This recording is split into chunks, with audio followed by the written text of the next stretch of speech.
I'd like to call to order the 25th of July meeting of the Parks and Recreation Advisory Board. My name is Patrick Rafferty. I'm chairman of the board. I'd like to take this opportunity to introduce to you your advisory board members. On my very far left is Kelly Kelly. Next to her is Martin Armstrong. Next to me is Jason Hood, who is the vice chairman of the board. On my right is Angela Tisdale. And on my far right is the newest member appointed to the board by the council on last Thursday, the 20th, Angie Lonesome. I've asked her if she would just speak a few words as to what motivated her to become a member of the board, to give us a little insight as to what is that motivation. Hello, everybody. I'm very happy to be here and to serve my community in this fashion. What prompted me to apply for the Parks and Rec Board is I have a toddler. He's 3 and a half, and I'm in the parks all the time, every week, at least 3 or 4 times a week. And I would love to see. I've seen some areas that I would love to see improvement, and I also did a capstone. I just recently graduated with my public policy degree from St. Pete College, and I did my capstone on increasing green space in the city, specifically in East Clearwater, and I would love to see that happen. Mm-hmm. And over 13 years of living in Clearwater, I've come to be very familiar with the city, and this seems like a perfect opportunity for me to begin serving the community in some fashion. Very good. We're glad to have you with us and appreciate you volunteering to be on the board. Angie, in fact, replaces a former board member who I believe served 2 terms, Lisa Tuttle, who has elected to depart at this time after 2 terms. I have distributed agendas to everybody that's in the audience. There are copies on the table if I've missed someone. You can follow the proceedings from that, but most importantly, if there is an item on the agenda that you would wish to speak on, we will call you up to the podium to speak on it. If you wish to speak on an item that is not on the agenda, we will give you an opportunity to speak on that type of item as well. When you do approach the podium, if you'd be kind enough to give us your name and speak for approximately 3 minutes on the subject you'd like to speak about. The first item on the agenda tonight is to approve the minutes of our meeting of April 25th. We each have a copy of those minutes. May I have a motion to approve and accept those minutes from someone? So moved. And a second? Thank you. Approved. All in favor, say aye. Aye. They are approved. The third item on the agenda is citizens to speak to us regarding items that are not on the agenda. As I mentioned, if you'll approach the podium, tell us your name, and confine your remarks to approximately 3 minutes, we would appreciate that. So at this time, if anyone would like to speak on items that are not on the agenda, please come forward.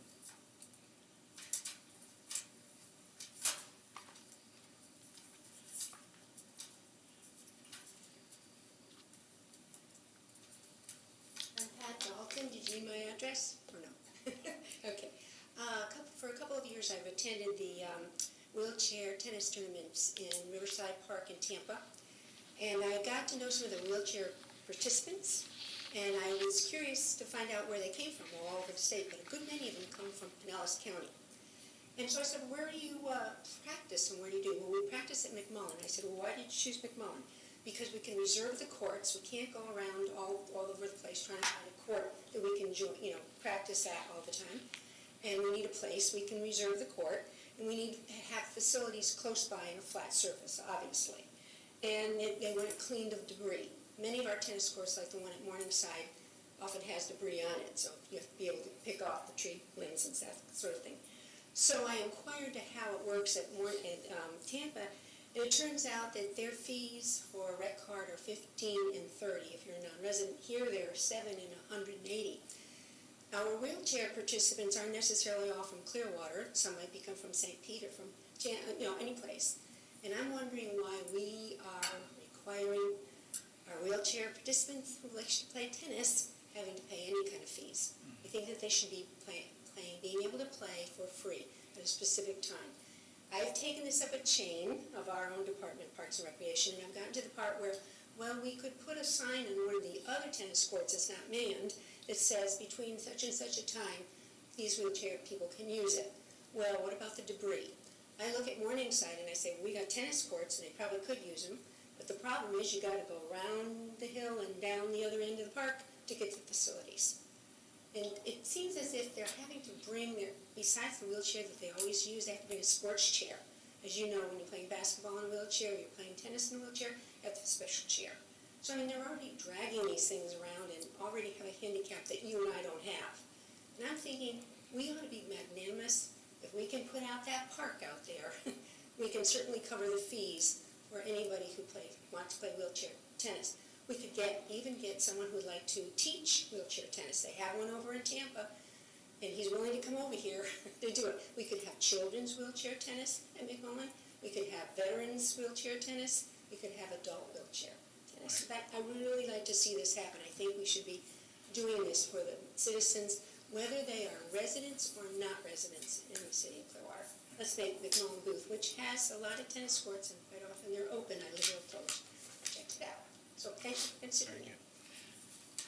I think that you raised this question once before, and I think, Art, you had an opportunity to respond to it or look at it and so forth. I wonder if you want to make any comments relative to We are still looking at that as far as some way to do that. One of the issues we have is, especially with the non-residents, we do have a non-resident fee, I understand that.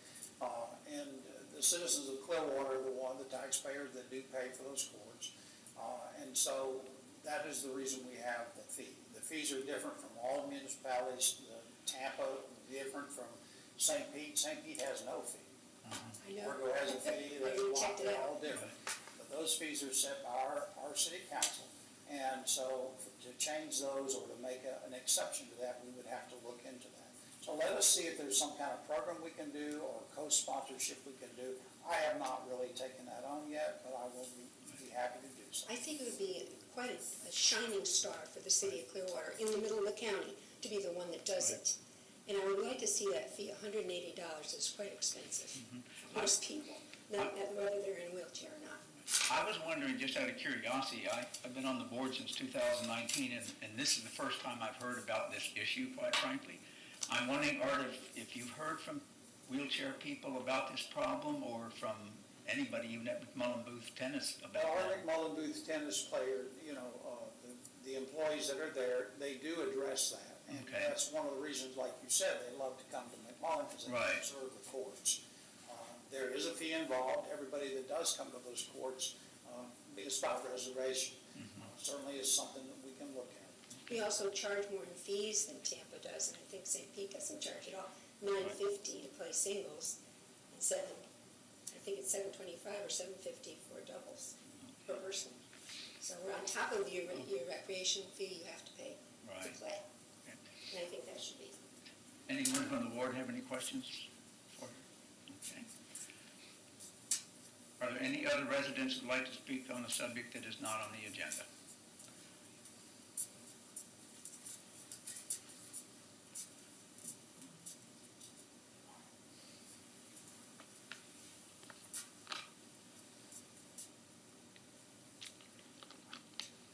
Good evening. Jason Master Pietro. I'm the president of the Friends of Moccasin Lake. First, I'd like to thank Mr. Rafferty, Mr. Cater for being involved in our June 21st meeting.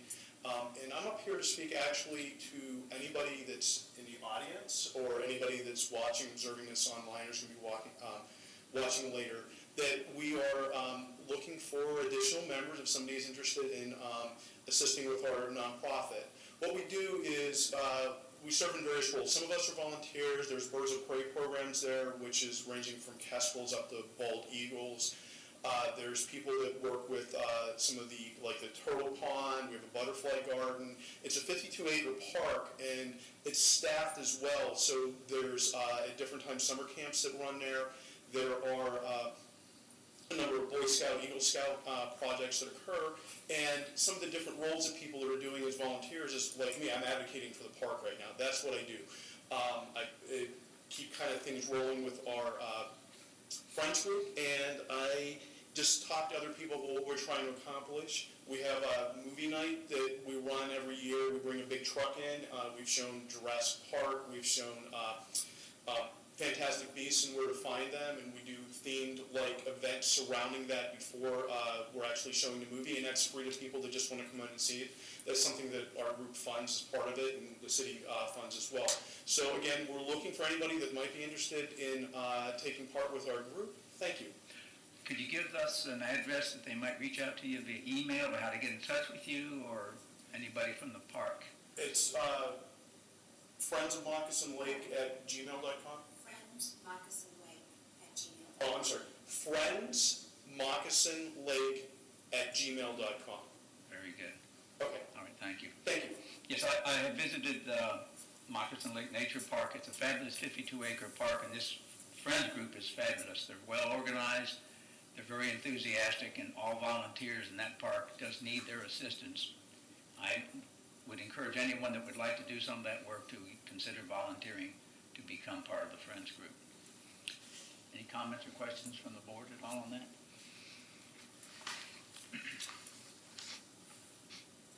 The next item on the agenda, 4.1, is a presentation by Tool Design regarding the Parks and Recreation Master Plan.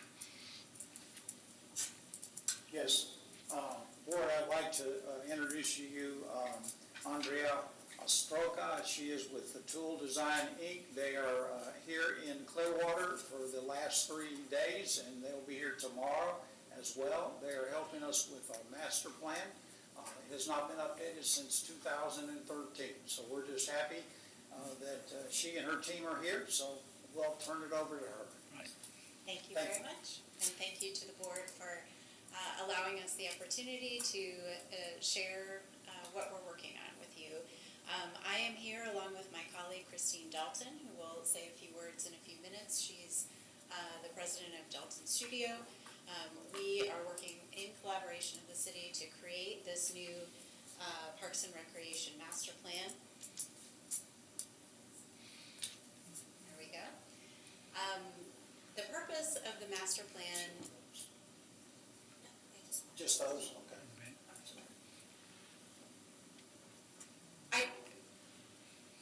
You're good. I'll Sorry. speak to it. You don't necessarily Okay. have to see the screen. All right.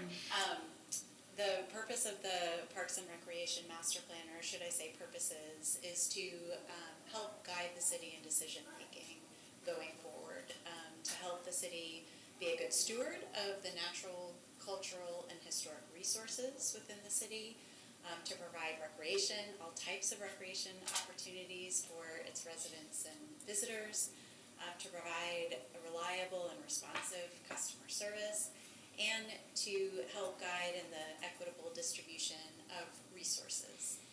So those are all things that we're thinking about going forward. We are at the beginning of this process.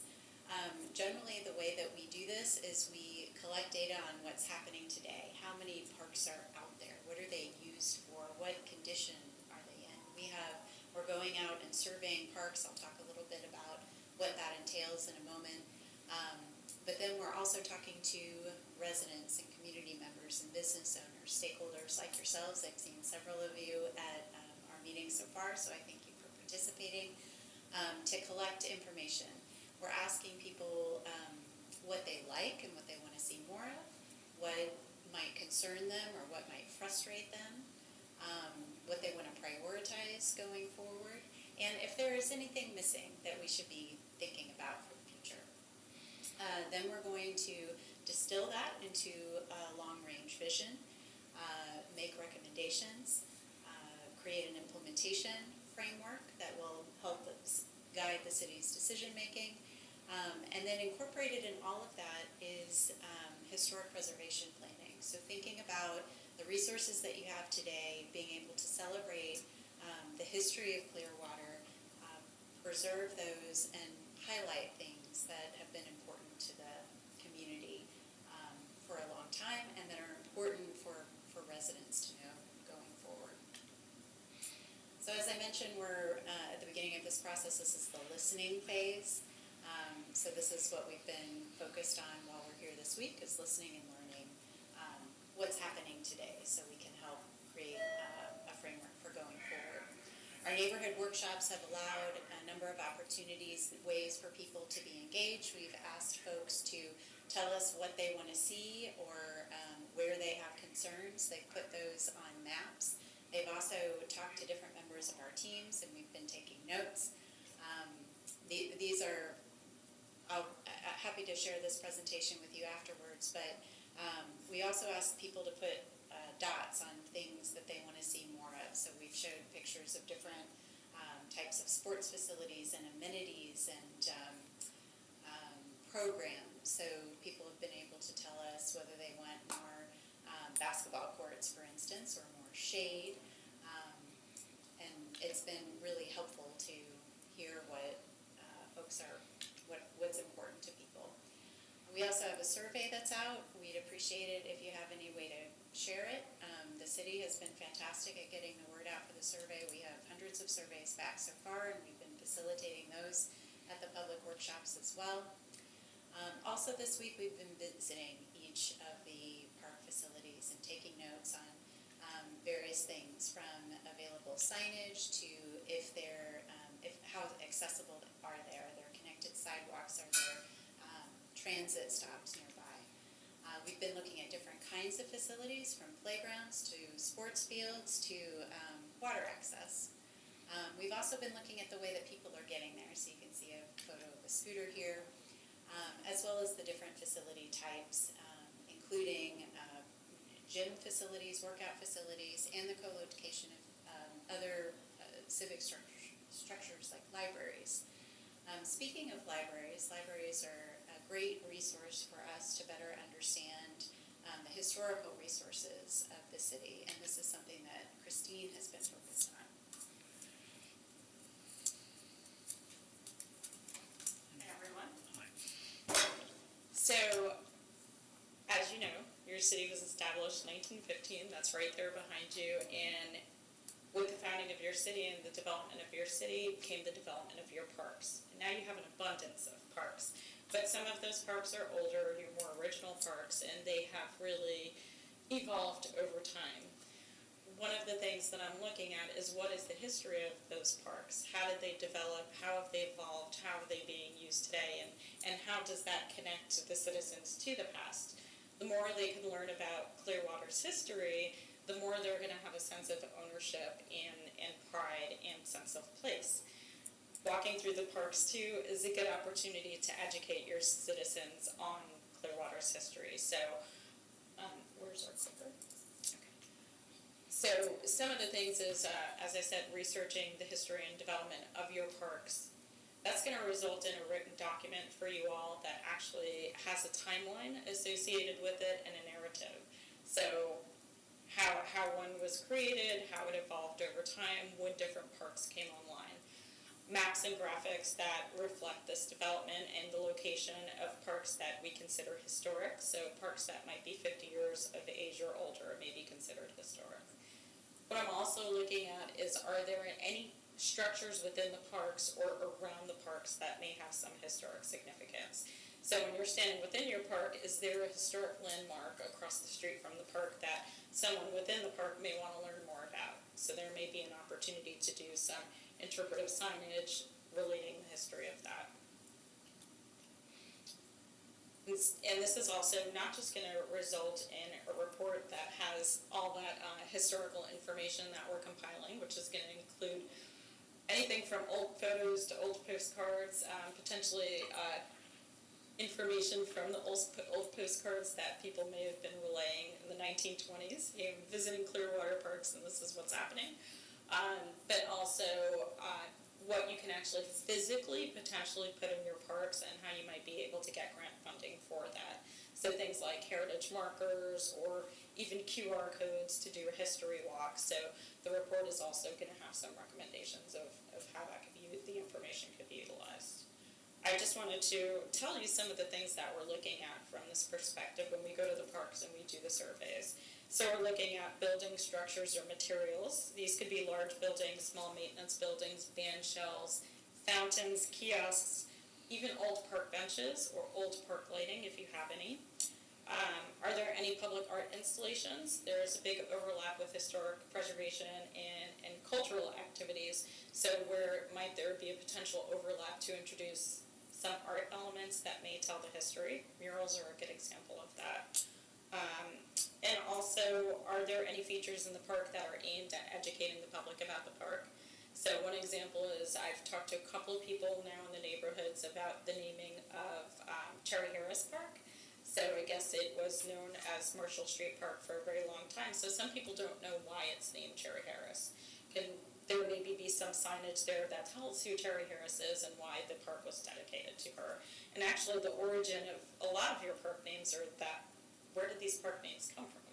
Where did the name Mandalay Park come from and all that? So, and also we're looking at sense of place. So as we go into these different parks, is there a distinct vibe in the park that we can build upon and tell that story of the park? So it's also touching upon some storytelling. So we're happy to answer any questions about how we're going to be moving forward, what we've been hearing from the public, anything that you want us to be paying attention to, especially as we move forward in this process. We turn it over to you. Any questions? Yeah, I actually have a question. I just with the survey that you guys were doing on what the community want, is there an opportunity at all to build a track? To build a track? Track and field in the community, because we don't have a community track and field. For organizations, they have to use the high school parks, the high school tracks, which can be a huge issue, being that high schools do not allow outside organizations to utilize their track and field. So organizations who have track and field programs really don't have a lot of opportunities to be able to have their own track to utilize. That's exactly the kind of input that we're looking to hear. So we'll mark that down. We would, if you'd like, we would love to have a follow-up conversation. Oh yeah, most definitely. As we get input during these workshops and from the survey, as well as we're having stakeholder interviews, we're going to be distilling and looking at what ideas are coming out, what gaps are there. Like, is there a gap in available tracks for those activities? And then summarizing them for you so that you can see them. But also then helping to identify maybe where they should go or if policies should change, and how to prioritize these investments. So that's exactly the kind of input that we're looking for. Thank you. What's your timeline as to when you're going to get certain things done? We are looking to complete the plan by the end of the year. We are going to, our survey is going to go for another 2.5 weeks or so. We're going to be using the second half of August to distill that information. Then we're going to start formulating ideas and trying to identify where the gaps are, where the opportunities are, digging deeper into some issues that are identified but we don't quite know exactly what to do with yet. Start digging deeper into those. We will have another community-wide workshop. It'll be virtual. The workshops this week have been in person, but we know that virtual can allow more people to join and or see a recording later and provide different kinds of input. So we're trying to reach everyone that we can. We'll be doing those workshops and ultimately we'll come up with a plan, but this is the first opportunity to provide input into this process. This isn't the last. Once we come up with some ideas, we want to hear if we hit the nail on the head or if we still have work to do. So that'll be part of that process over the next months. So the value of going to some of these parks that most people don't go to, like there's a huge one across from Chichi Rodriguez, the putting green. It's a huge jungle. It's really large. There's no entrance that I know of. Do you know any? I don't know, does it plan to stay a big jungle just for the animals? Is there plans to develop it? And also the Lake Chautauqua South Well site. It'd be really nice if there was a walking trail all the way across the lake. And there's also one behind an apartment complex. behind the Big Care Ballpark, there's a Yeah. lake.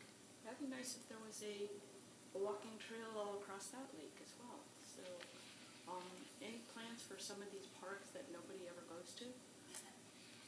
Well, it is something that we're looking at. And so one thing that the Parks and Recreation Department staff have been helping us with is understanding what plans are already on the books, either to improve or to renovate certain facilities. They've been telling us if they've been getting calls about certain facilities. Excuse me. We're also looking at trails, both trails that connect parks in different neighborhoods in the city, but also around, like, smaller links around certain neighborhoods, because we hear, the kids are really loud about what they want. But sometimes those that just like a quiet walk are not as loud, but we've been hearing that too, both the active and the passive recreation opportunities, so we've been taking note. That was what I was gonna ask, if there's any, interest or any attention being brought to bringing smaller neighborhood parks to the areas that don't really have green space. That's another thing that we're looking at. So we've actually, as part of our existing conditions analysis, we've done an overlay with, looking at different kinds of demographic data and park distribution.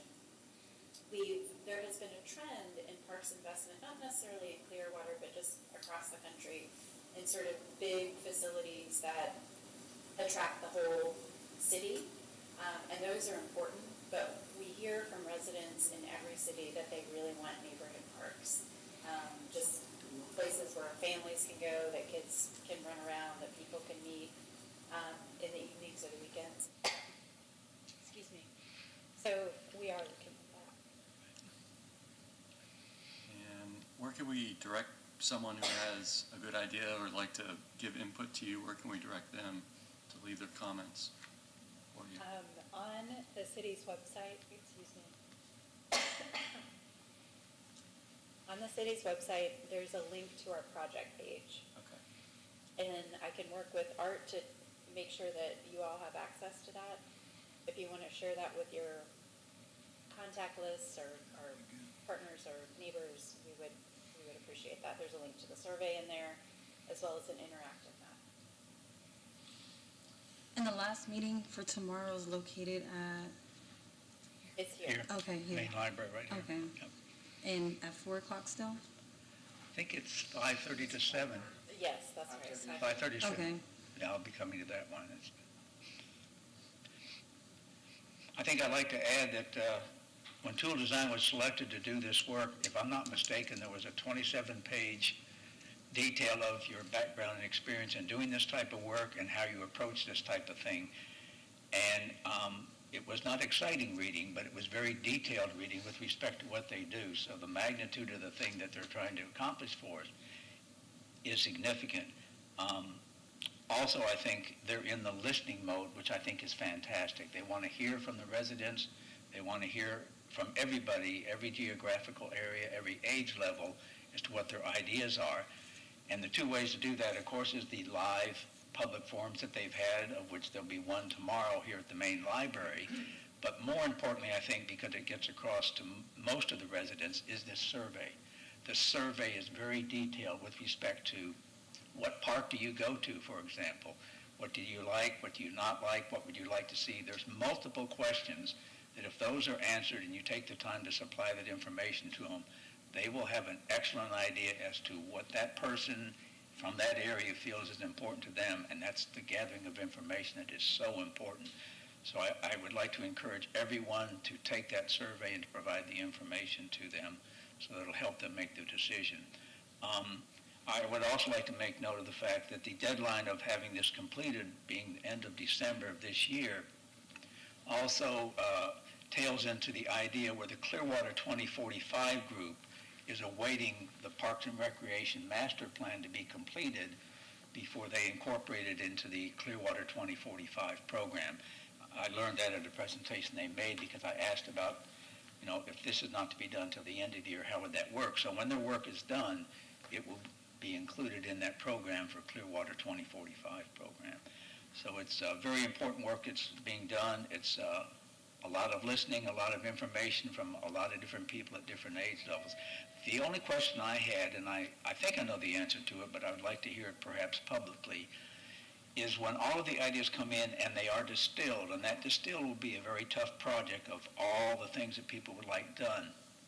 At that point of distillation, I do not believe budgeting or financing comes into play at that point. Is that correct? In other words, does the distillation of the ideas that they would like to propose get reviewed to say, well, we really cannot do that or won't have the money in the budget to do that type of stuff? Does that occur then, or does it occur later? Or do you know? We do include an implementation framework. And we will make some recommendations that relate to strategic opportunities to pursue grants. Mm-hmm. So the city uses funding to develop and maintain parks, but Right. grant funding is really helpful for all sorts of things, including some of the things that Christine talked about. So we're trying to set you up Right. to take advantage of those opportunities Okay. as well. The reason I bring that up, of course, is that, as is true of any city operations, there is a limit to how much money will be in the budget to allow us to do the things we would like to do. And although Parks and Recreation is a significant part of the budget, number 2, if you will, in this city, there is a limitation to how much funds are available to them, and that requires prioritization of where that money will be spent. So we just need to be aware of that as we go forward. Every idea might be a great idea, but every idea may not be practical to be funded and done. But we just need to keep that in mind, though. Well, thank you very much for your presentation. You've answered all my questions. Any further questions or comments from the board? All right. Thank you very much for your time. I think nothing personal, Art, but I think you indicated that they would be allowed to leave now that this part of the meeting is concluded for them. Yeah. I think they've been out all day today. Exactly. So. We won't take it personally. The next item on the agenda is item 4.2, which is a discussion of the library closings due to events at the Sound. And I don't know who added that item. I did not myself. You did? Oh, okay. Yes, I did. Should I say something? You should. Yes, I Tell us what it's about. arrived at the library with my grandsons, and it was closed due to an event at the Sound. Oh. Is there a place on the city website that will be announcing library closings? Because it wasn't, I checked the library site, it was not announced anywhere that I could see. It would be helpful. No, your suggestion and bringing it to our attention, it is going to be something that we do.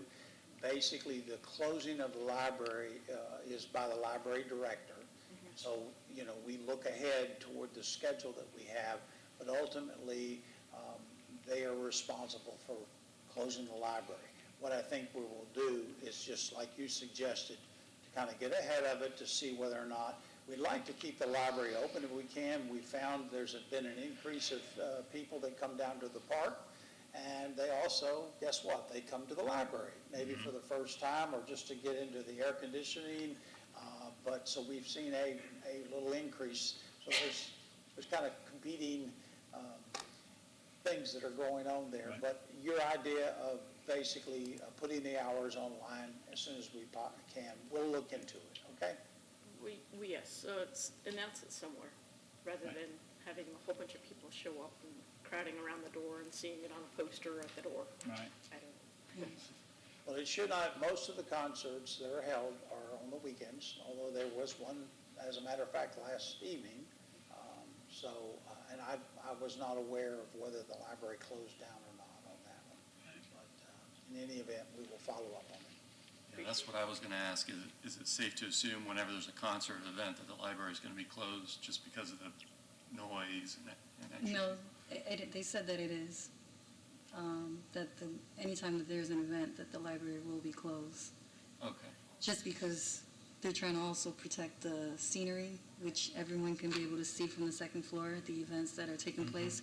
So just, that's what I was told. Right. I think it would lend itself, because there are so many events scheduled at the Sound in advance, we know now what concerts will be scheduled and what times they will be, that perhaps the library could put together something that might say, for example, because these concerts begin at 8 p.m., all of them, we are going to be closing the library that day at 4 p.m. or 5 p.m.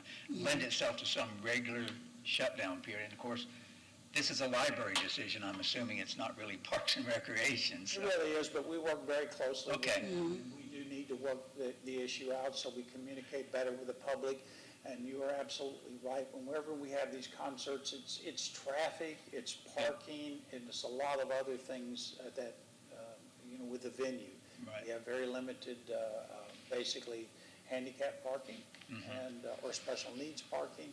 And so some of the times the library parking has been used for that as well. Right. So that might be something they would consider that says, hey, if these things would be happening on a regular basis, this is going to be the impact on your library just to accommodate those concerts at the Sound. That does bring up another issue that a couple of residents brought to my attention, which is they came down to use the library facility, but because of the free parking at the library, people visiting the park had taken up the free parking, of course. So they could not park in the library parking lot. To go to the library, they had to go find a spot. And to suggest to them that they might want to pay for parking to go to the library is not a good thing either.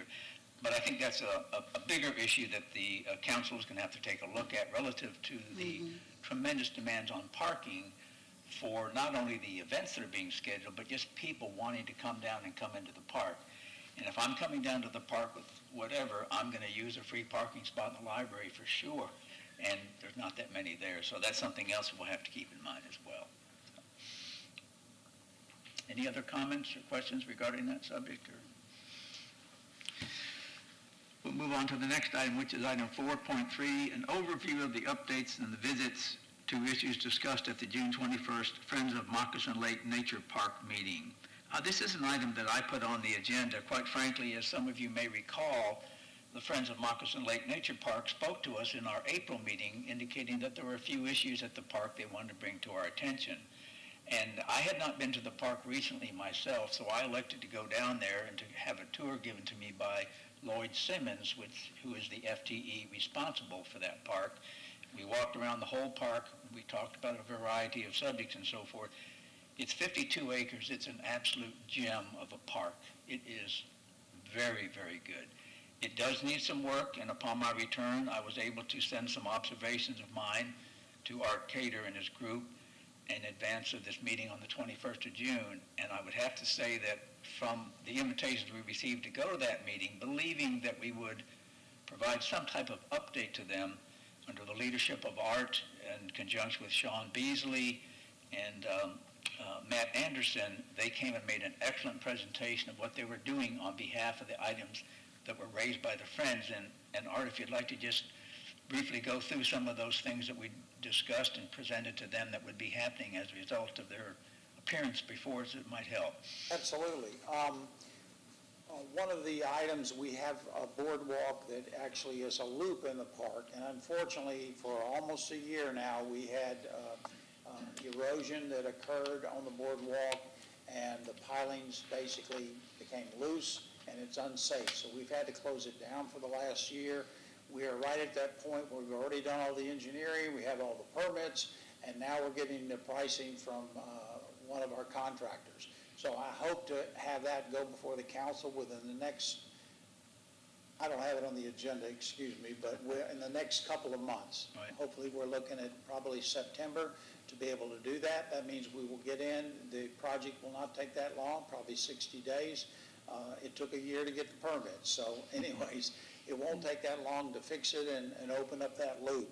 One of the other items we discussed was the old shelter that's out there that is decayed and it's not been used, or at least it's been used for nefarious activities, so to speak. And so we will be demolishing that. Right now, we're in the throes of our summer season, and our employees just simply cannot get out there to do that. Once it slows down after summer, kids get back in school, we'll remove that shelter and finish up the trail system that loops to the north. Another item we talked about, which was a big item, was the pond and it is undergoing some studies. I just got word this week that a work order has been issued to an engineering firm to look at the lake. The lake right now is filling up. What's happening is storm water has kind of rips through the park and is going out in the lake, and it's dumping all the silt and all the dirt in the lake, filling up the lake, which then allows for the aquatic growth that is now filling in the lake portion.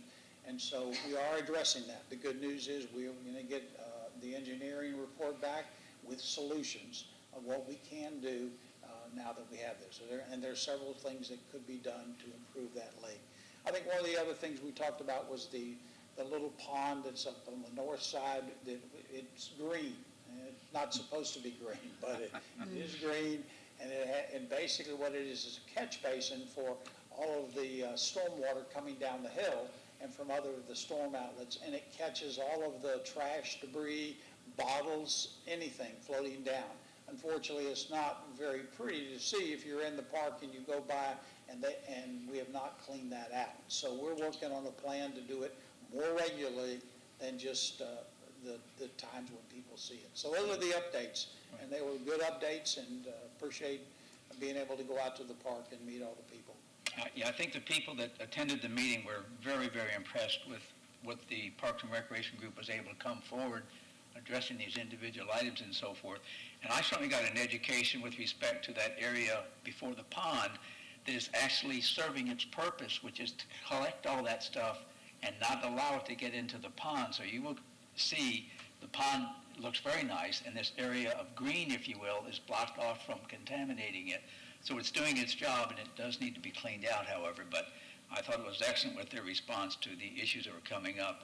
I also need to add that at the first presentation of the budget on this past Monday's workshop, the budget director indicated that within that budget was $100,000 specifically to take a look at that pond situation, stormwater situation, which means not only are they aware it's an issue, but they're putting the money to starting to address it and so forth. So I think it was all very positive and very productive response to a problem that was brought to us by the residents. Thank you. Any questions or comments on that at all from anyone? I mean to ask after every item if anyone from the public would like to comment on any of these items as well, and I failed to do that, so please, if there is something you'd like to say on any agenda item we're going through, please just let us know and you can certainly speak.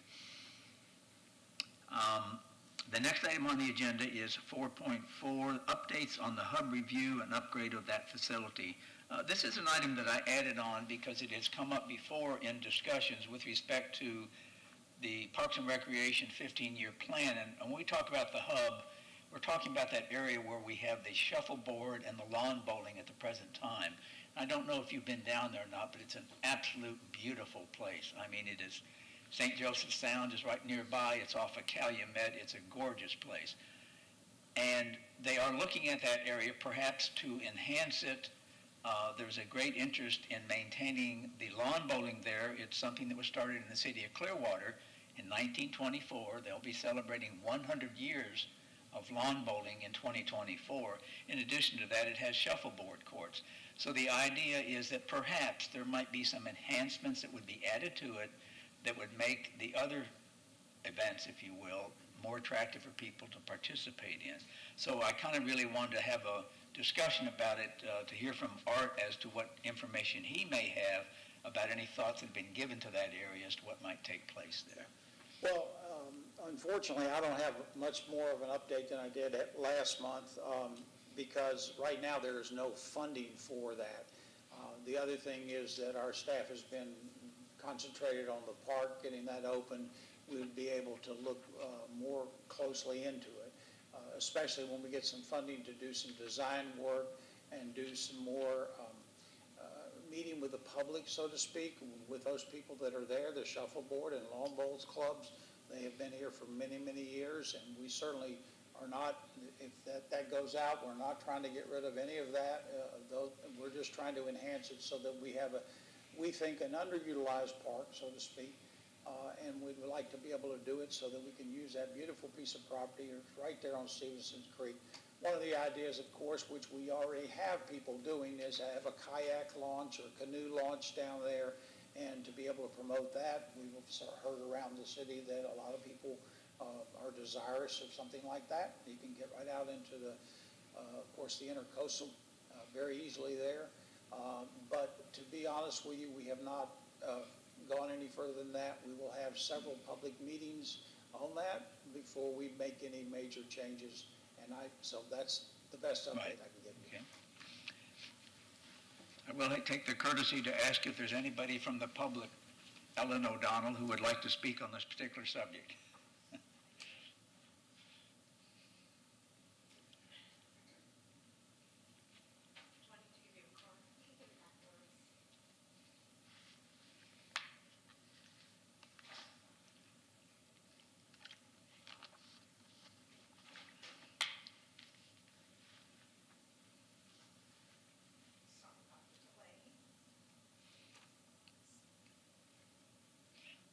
I'm Ellen O'Donnell, the president of the Lawn Bowling Club, and we've been up on Calumet Street since 1964, and the Shuffleboard Club is there also. The comment we hear most often from new bowlers is something along the lines of, I've been driving past this place for years, but I never knew it was here.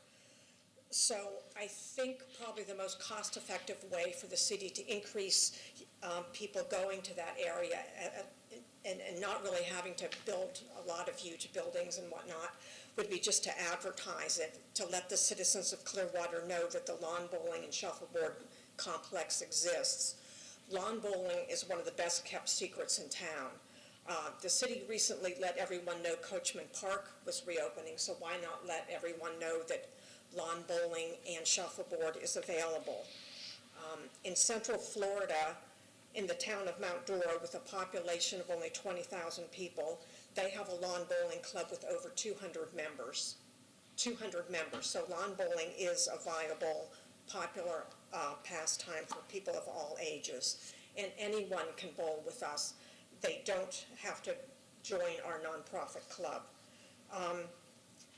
So I think if the city could work with the two clubs more to get the word out that we're there, then that's a good way to increase how that area is used. And we would suggest that those two venues remain in their current configuration at the current location. And we would like the Parks and Recreation's master plan to include having the city work with lawn bowling and shuffleboard to market and promote those to Clearwater citizens. It was mentioned that we were founded in 1924. I'd like to talk about another local recreation club that was also founded in 1924. That other club had hundreds, even thousands of members up through the 50s and 60s. In 1972, the city proposed paving over that club and making it a parking lot. In the early 2000s, that club was down to 35 members. In 2005, a partnership with the city and that club resulted in free Friday nights at the club, open to the public. So in 2017, which was 12 years later, that club had 1,000 members. Today, that club has over 2,600 members. The club I'm talking about is the St. Petersburg Shuffleboard Club, which is now wildly popular and hugely successful. So it would have been a shame if that historic club had been torn down instead of the city of St. Petersburg supporting it. So that's what we're asking for, is we want to have those two clubs built up to the point where we can become like the St. Shuffleboard Club. I do have a packet for everybody, and in the back of this packet, we do have a diagram of how that area could remain with those two clubs, and other amenities could be added on both the east and west sides of that complex. It's kind of like large open areas that are sort of like the size of a football field, so things could be added to those large open areas without having to tear down the clubhouses and the lawn bowling greens and so forth. Are there any questions? Yes. it's going to be your 100th anniversary next year? Yes, our Are centennial. you planning on some kind of a 100th centennial event, maybe dresses and like, I don't know, old-time dress or something? Do you have plans for anything like that? We haven't finalized any plans. That is something we thought about, doing like an old school lawn bowling, like at Downton Abbey, where they were all wearing white clothes, you know.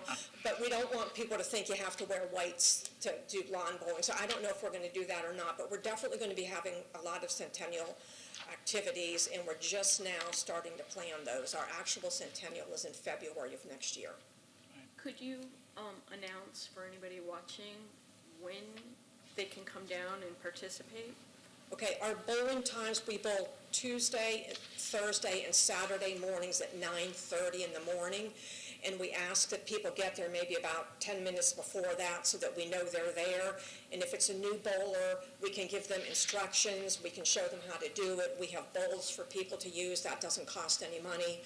We're also bowling Sunday afternoons from 1 to 3, and we're adding some evening bowling.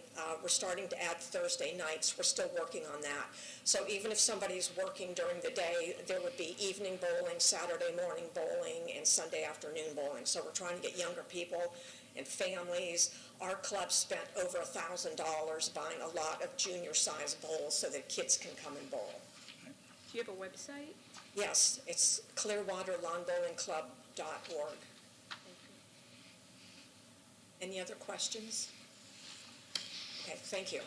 One of the things I'd like to suggest to the public too is if you would just like to go down and take a look at these two facilities, it's an absolutely gorgeous area, quite frankly, and for lawn bowling to be there and shuffleboard, it is certainly a credit to the city to have it.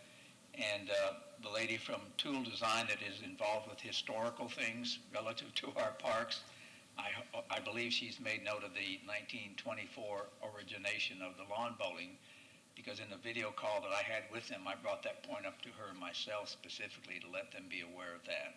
So hopefully at the public input forums as well as on the survey, we can make it known to them about taking a look at that area to see what could be done to retain the facilities we have there as well as enhance them. So, Ellen, thank you very much for your presentation and your diagram of some suggestions that could be used if the decision is made to enhance the area. Thank you very much. Moving on to the next item, item 4.5 is a discussion of the Parks and Recreation 15-year plan with the community input forum scheduled for July 24th, 25th, and 26th. I put this item on the agenda just so that the public knows and those attending in person would be well aware of the opportunity to provide input to Tool Design to where they want to see parks and recreation within 15 years.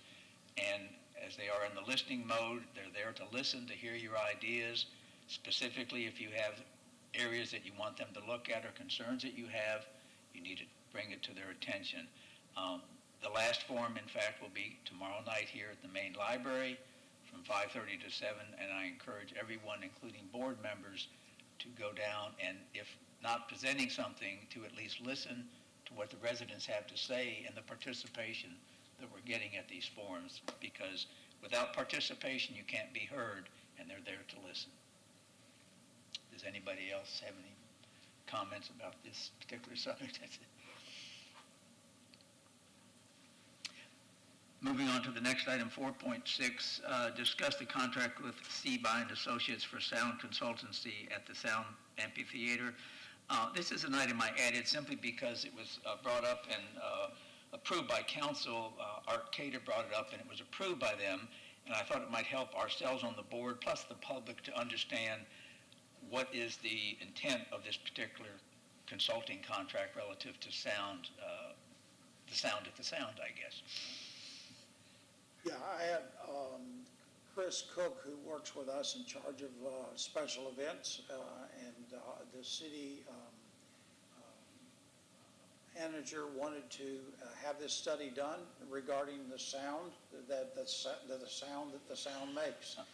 And what has happened is that they came into town because obviously, you know, this is a large impact to the people that are surrounding that, the people that live down in downtown and in surrounding areas. So they hired this professional company that comes in, that's all they do, and they had to analyze the sound and how loud it gets, the decibels, those things. They were here for 2 weeks gathering sound around, the park, but also in several other multiple points in the downtown area where they went out and took the decibel readings.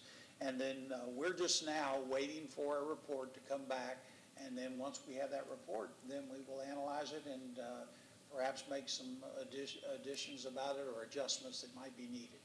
Right. So that's where we are right now. Okay. Any questions from the board for Art relative to that subject? Will you let us know the results of that report? We can certainly let you know, and you don't have to wait 3 months for it. I'll let you know as soon as we find out when it's permissible to do that and becomes a public record. Appreciate it. Is some of the study that they did, did it also involve a concert that was taking place at the sound at that time, the sound level when there is a concert there by any Yes. chance? It did. Okay, very good. Several. Several, excellent. If there's no further discussion on this particular item, we'll move on to item number 5, which is the director's report. Mr. Cater, we'll defer to you. Yes. First of all, the last meeting we had, I was the interim Parks and Recreation Director. So tonight I am the Parks and Recreation Director. Okay, we'll get rid of that first of that title. So the second part of that, of course, is the capital improvement report. I think that was in your packet of information that you have. Good news and bad news. Good news is our report list is getting smaller. The bad news is it's getting smaller. So in any event, I want you to just to update you on some of the things, because this project report was done on 7/4, and so some things have been done. If you go down to the cemetery renovations, basically we have completed that and we finished that project. And now we just need, it's much cleaner there as far as the look of the cemetery. We're working now to put in the irrigation system, which after that we will put in basically landscaping around the cemetery. So that is an update there. The Ring-Wilson Trail bridge structure, that is going for the council on the 3rd. And so just wanted to make sure you were aware of that. That's the structure going over McMullen Booth on the Ring-Wilson Trail. McKay Park, the conceptual plan is, yes, we have that basically ready, and we're looking at that now. We're going to hopefully put in 6 pickleball courts there and renovate that park. And then the last one is, of course, the Ross Norton playground. Basically, the council gave approval for that, and we have a grant, and hopefully within the next 60 to 90 days, we will have the playground, and then installation will follow that. Any questions about the CIPs? I wanted to make a note of the very last item on the report for our good friends from Moccasin Lake Nature Park, that is entitled Project Moccasin Lake Bridge Repair. It's supposed to start in January of 2024 and complete in spring of 2024. And once it gets on this project report by Parks and Recreation, it doesn't come off until it's done. So you can be assured that that is one of the projects been approved and funded, and will go forward, and that will be taken care of. So I think that's a good comment relative to the reaction to the issues that were raised by the Friends of Moccasin Lake Nature Park. The only other item I wanted to make a comment to, Art, was the very first item. If I'm not mistaken, I think now the contract with CAA Icon has been approved by the council, or is it still awaiting approval? No, that you are correct, and I apologize for not updating you on that. Okay. That was approved, and we are moving forward with negotiations. Yep. Someone raised a question as to whether we needed a consultant to work on that type of thing, and I thought that was a bit unusual in that when you consider the magnitude of what we'll be looking at as a city negotiating a long-term contract with a Major League Baseball team, although we have very talented and experienced people, we do not have the expertise that's needed to negotiate on behalf of both the city as well as the Phillies for a win-win situation for everyone. So going the consultant route certainly is the right thing to do, and they have done that. So I'm looking forward to the progress being made on that. Does anyone else have any comments or questions on the project list at all? The other things that I have down here is Coachman Park opening was a tremendous success. Someone asked, I think it was Kelly, about how many people. We know that, of course, on the 4th of July, we had about 17 to 20,000 people. All in all, I think we had approximately close to 50,000 people that attended the entire, 7-day event. So, and it was quite successful and a little hot, but we've gotten a lot of good ideas and some things that perhaps we're missing, some things that we need to do and improve on, and we're working on that. It will take us a while. Some will cost some money, and some are just small things and tweaks that we need to do in the park. Just the other thing, the next thing is the summer camps are now closing. We got 2 more weeks. Kids will be back in school.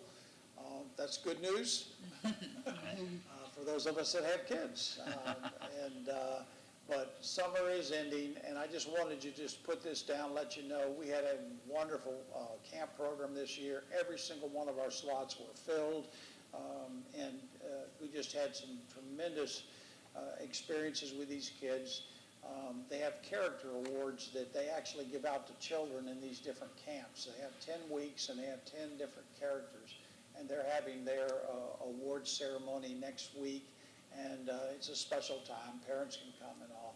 And so we have 4 different camps. We have 40 children that have won these various awards, Right. Honesty and friendship, those types of things. So I just wanted y'all to know that y'all are a part of that. The landscaping of the meetings, if you notice, we've started at Court Street.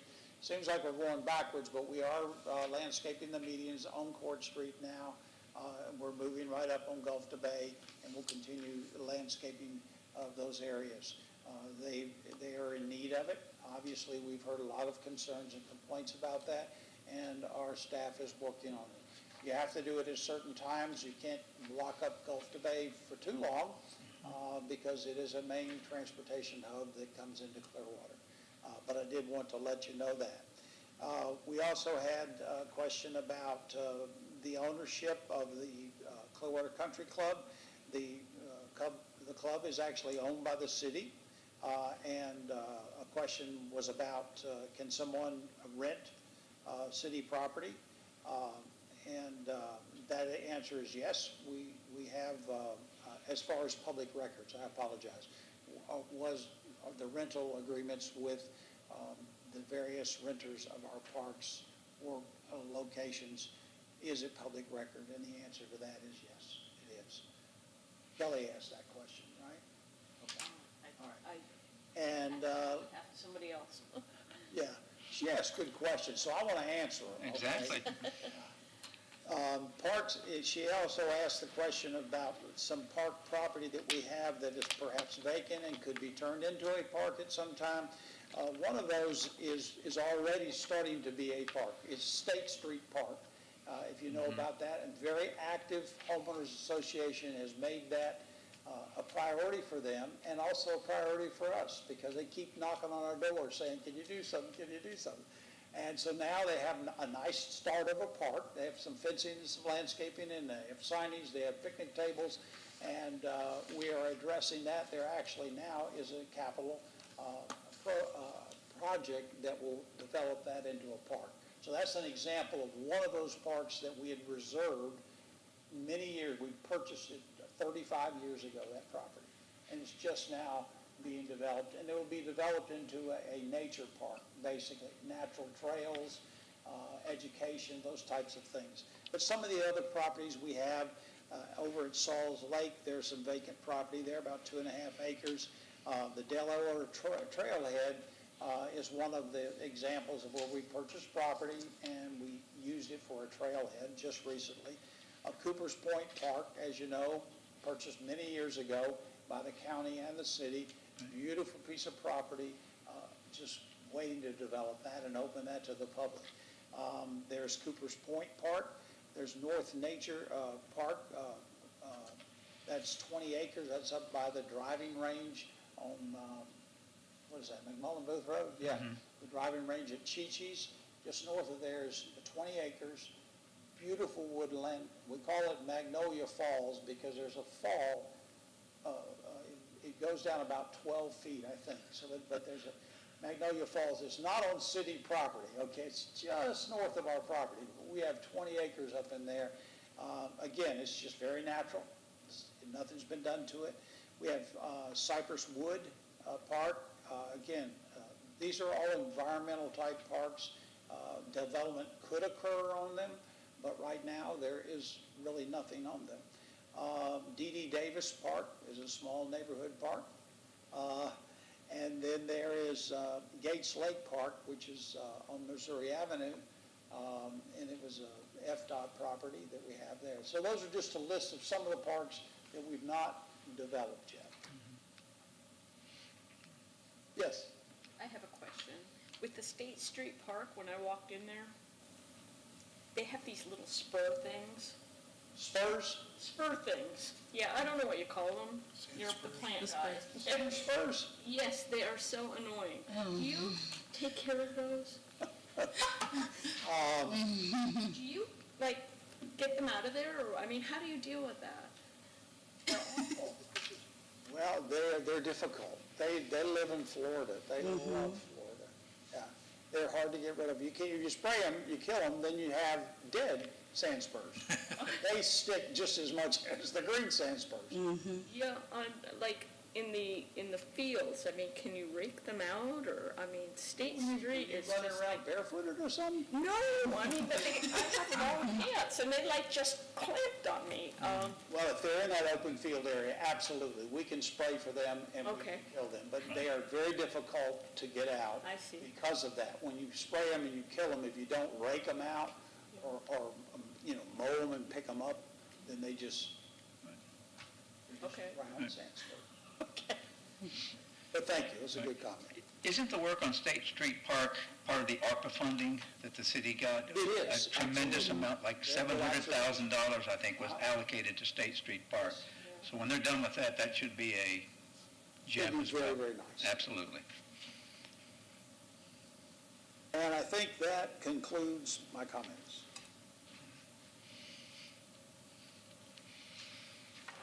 Okay, if Is there's- there any other question that I did not answer that somebody asked me that wanted to answer? Was it about contracts? I see that down here. The oversight of the contracts, basically, we do that in Parks and Recreation. We have, just so you know, we have 90 active contracts. We're right now maintaining, these are leases, all kinds of agreements that we have. And so the way we do that is we divide that up, divide and conquer. We have certain employees that are assigned for certain contracts that we have. So if you want more information as to those contracts, what they are, who's responsible for them, I'd be happy to get back to you. Yeah, there's a resident that did raise a question, just so the board members are aware of this, that it was suggested that the Parks and Recreation Advisory Board take on the responsibility to review each and every contract that Parks and Recreation has. And I replied to the individual indicating that we had neither the responsibility, the authority, nor the training to take on a task such as that. Full trust and confidence in the Parks and Recreation Department to negotiate those contracts and to put the detail into them necessary. And of course, if any resident has a specific issue with a contract that they are aware is a problem, they can certainly bring that to the attention of Art, and I'm certain he will look into it and respond to them directly. But that certainly is an area that we as an advisory board do not want to get involved in, I think. If there's no further comments on the director's report, I'd like to move on to individual board members making any comments that they would like to make, and I'll start with Kelly at this end. Well, I think I addressed everything that I wanted to know. Thank you. Okay. Marty? Fine. Okay. I don't have anything else.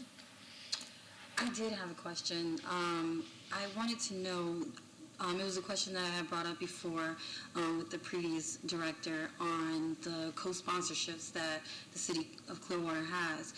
From my knowledge, the city co-sponsorships, the programs that are involved have been involved since the inception of this co-sponsorships, and that there hasn't been any, revolving door to have other opportunities for other new organizations to be a part of the co-sponsorship. So my question is there something that can be done with one, either opening up the co-sponsorships or even giving the current organizations who are involved like a term or some type of merit to even follow up to make sure that, monies are being used the proper way, or, funding, and just giving some type of opportunity for new organizations to have the opportunity to utilize the co-sponsorships that the city of Clearwater has. I appreciate you bringing it up, and we will certainly look into it. I understand we had talked about that before I became director, so we can talk, online or off record, but we'll certainly look at it. The issue with co-sponsorships, the reason we stopped having any additional co-sponsorships was because we ran out of facilities, and mainly. And the other thing is that groups were getting together, and basically the kids loved to play, whatever it was, baseball, soccer. It's the parents that didn't get along, and so they ended up, having these issues, and they would split off, and then they would say, well, look, we'll do our own league, and then they wanted to be co-sponsored, and then they would get into kind of a squabble or an argument, and they want to break off. This happened a lot with soccer back then, and it became necessary for us because we could not maintain all the co-sponsored groups. And so at that point in time, we did put a requirement on it. I think it was that 60% had to be residents. And there still is a path, I believe. I just need to go back and look at it, and we'll talk about it and see if there's a way. There are a lot of groups that would love to not have to pay rental fees to use our gymnasiums, for example, that would love to be able to have co-sponsorships, and these groups that would do that. So I'm in the process of looking at that because it came to my attention during these meetings that we've been having. And so we will look at future co-sponsorships if there's a way we can do it. The city of St. Pete, I know they have where if you're a nonprofit, you get to rent out their facilities for $1. I'm not sure if you are aware of that at all, but just wanting to know there is even any opportunity that, I don't know if that's just the city of St. Pete that does that, or is that something that, other cities can adopt that same opportunities for nonprofits, that they can utilize the facilities or rent it out. I don't know I know that they do it for $1, but, just being able to, offset the expenses that come along with running these programs. Yeah, we do. We rent out our facilities. No, I know. Yeah, but they're not for $1. Yeah, I know. Trust me, I know. That's why everybody would like to be co-sponsored too, is because when a co-sponsorship, we do not, require any fees. We ask them to run the programs for the city. That's what the city gets out of that, is that they take care of all the volunteers, they take care of the whole, getting the uniforms, they do all of that, but the city provides the facilities for that. Simply, we don't have the staff. Some smaller cities might have, staff that could do that, but we do not have staff that can do it. So that's why we enter into co-sponsorships. Makes sense. Angie? I just had one thing to bring to your attention. I've been taking my son to Del Oro Park a lot, and the wasps are very aggressive. I don't know if they can be sprayed. I put it in a comment on the Parks and Rec website, and they said that it was addressed, but it wasn't. And this was like maybe 3 months ago. But they're still not addressed. Like they're Mosquitoes? No, wasp nests in the climbers, in the roofs of the climbers in Del Oro specifically. In the park? Yes, in the park. So like especially in the slide, the new climber that you put in, there's like with the slides, They're actually in the playground. They're in. We'll take they're in. We'll take care of that this week. That would be that's my only comment. Thank you. Sorry. And that's all new facility down there. Yes. I mean, so if Yeah, they're normally aggressive, but Yeah. being that Del Oro is so it's very used. And my son Yep. goes to school on McMullen Booth, so I'm Yep. driving by it all the time, and I noticed that it's used a lot more than many of the other parks are, and especially in the newer parks. But they're in there already, and I don't. Yep. Yeah. the good news is the wasps like it, the bad news is the wasps like Yes. it. Okay. Yeah. We'll take care That of one, that. that should be a high priority. Very good. Anything else, Angie? Nope, that's it. Okay. Thank you. Well, I'd like to finish up by first congratulating Art from trading in the interim director title that he's had for a couple of times to the director. I could not think of a better person to take charge and provide the leadership that he has for so many years in Parks and Recreation, particularly as we come together to put together the next 15-year plan for Parks and Recreation. You know, with you in that role, I can think of it becoming nothing better than the best it can be, and you will make it that way. So congratulations on that. To the board, members of the board, again, I'd like to encourage you to go out into the neighborhoods and visit parks, particularly if you see an issue or something that can be improved upon, or if there's something being done quite well by Parks and Recreation, bring it to our attention. I see this advisory board as a forum for the residents to let us know of issues, be they come here in person or they send us emails and so forth, because the Parks and Recreation staff can't be everywhere every day, but they will hear and listen to things that come to us from the residents. So if you're out there talking to them and understand things that need to be brought to the attention of Parks and Recreation, that would be good. You may have your own ideas as well, and having visited the parks, you might have ideas for the development of the 15-year plan. So I would encourage you to go out and do that. I did it at Forest Run Park that's in my neighborhood that our HOA was instrumental in putting in place in the early 1990s. But I did learn the first week, don't go during the week because everybody's working. The only ones that are out there are the retirees. Go on the weekend when you have the people playing basketball, they're active, playing tennis, this, that, and the other thing. And just go out and introduce yourself as a member of the advisory board and ask them any input or any ideas that they may have. I would also like to remind people of something I'm thinking about with Forest Run Park, is that you can adopt a park if you feel it does need some attention that would be beyond what Parks and Recreation is able to do at this time. It doesn't replace them, it simply supplements their activity. And usually the people that adopt a park and do things within that park are people that use that park and care about that park. And I'm thinking about starting up something like that with Forest Run Park. And we can always use people to help Parks and Recreation keep it the way it should be. And that's all I have myself. So if there are no other further questions or comments, this meeting is adjourned.